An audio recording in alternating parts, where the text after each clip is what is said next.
Welcome back, friends. This is Solomon Jagwe. I'm back with another quick insight.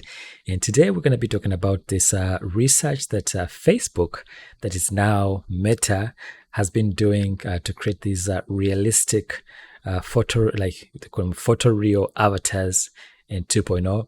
And it's been very, very impressive to see how they've been able to generate these models, from camera scanning, in real time.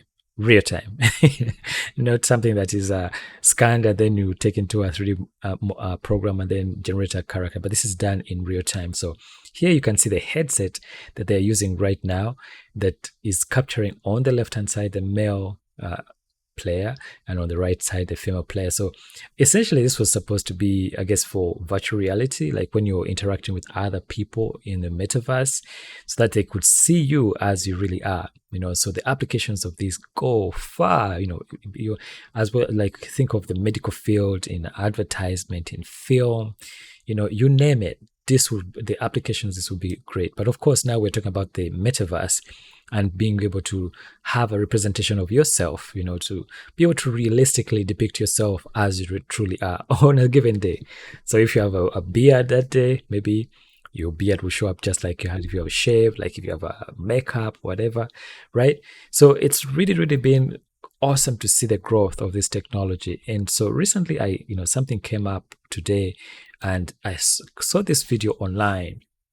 This is the Photoreal Avatars 2.0, now from Meta, which used to be Facebook. It's a little bit confusing, but so Meta is doing this research where this headset has cameras mounted that are tracking the eyes, both eyes and the mouth.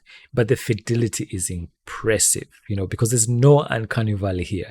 Whatever the cameras are tracking, and they're able to then generate a version of yourself, a digital version of yourself, like a real digital double, that looks very convincing. So this, again, applications go to the metaverse. I'm thinking that's what they're planning probably to use this for. So you guys, if anyone else is out there is familiar with this technology and you've even had a chance to use it, do please share your comments in the below.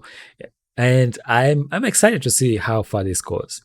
But the fact that they're becoming more and more realistic, and especially now that we're talking about the comparison between Ziva Dynamics and the Epic Games MetaHumans, I think this is relevant in comparison to see that you can capture yourself, and be able to speak.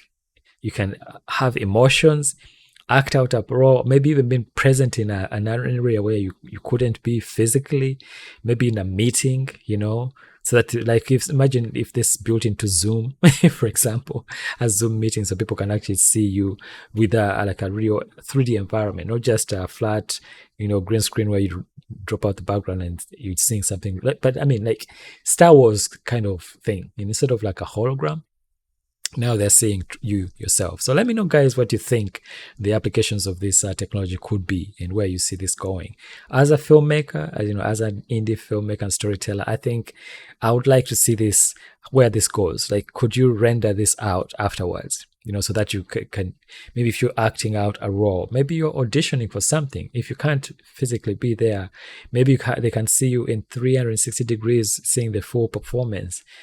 So this is mounted on the head, but I imagine the same technology could be used for capturing the full body and be able to, capture the emotion and the performance capture of a person. But this is really, really good. I mean, it's able to capture the goatee, the beard and all that. Of course, that is not geometry that can adjust. It's just in real time. But I think what caught my eye were the eyes. Pun intended, no pun intended, I suppose. But they're real. I mean, you don't get that sense of the uncanny valley because it's generating you in real time. Man, this is very, very impressive. And I can't wait to see how Facebook uses this technology down the road. Now, this headset is clearly tethered. So I'm looking forward to see if they do an untethered version, because the computation power definitely is needed. Like, you need a super computer, like a really good computer, to be able to generate this in real time. So are they going to be able to do it with an untethered version? You know how like the Quest 2 is untethered, and they have some ways that, you can still use the link to be able to connect to the PC.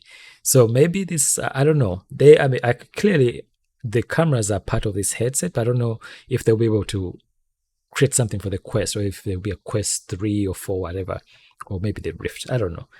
But I am excited to see how well the technology is advancing. For me, this is fascinating because I'm always looking to create like convincing facial animation to tell stories.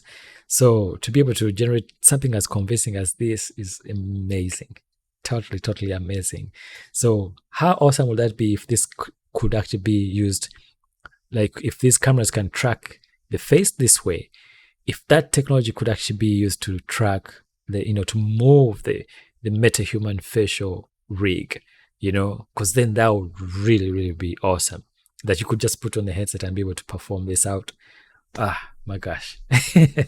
Anyway, I just wanted to share this with you guys. So if you're new to my channel, I kindly ask that you spare a minute to subscribe and hit that notification bell so you're alerted when I post a new video. I'm always on the lookout for tools and solutions that can help us as filmmakers, as storytellers, to tell our stories in a convincing way. And I'm always, whenever I get excited about something, I'm eager to share it with you guys so we can talk about it, and maybe you can find a solution to something that you've been trying to achieve, So this, for me, means that this can be used for any language. If it can track you, then it's, it's just agnostic when it comes to what kind of language it can track. And I'm hoping that it can also, actually it can record the audio as well. So thank you again for joining me today. I'm excited to see where this goes. Again, share your thoughts in the comments below. Thank you so much for joining me, guys. Much love. Thank you for your support. I truly, truly appreciate every single patron out there that is supporting this channel. And to all my subscribers, thank you so much for helping me get to 15,000 subscribers. May we get to 20,000, 50,000, up to 100,000. How cool would that be? Anyway, stay safe. Please dare to dream big. Do not give up on your dream, guys. And as always, always, always, I'm praying for you guys. What a day. It's amazing what this technology is, where it's going and how much it's advancing. And to see the work that Meta Research has been, the Meta Research team has done from a year and a half ago to today, it's very, very impressive. Man, what a day. What a time to be alive. Bye for now.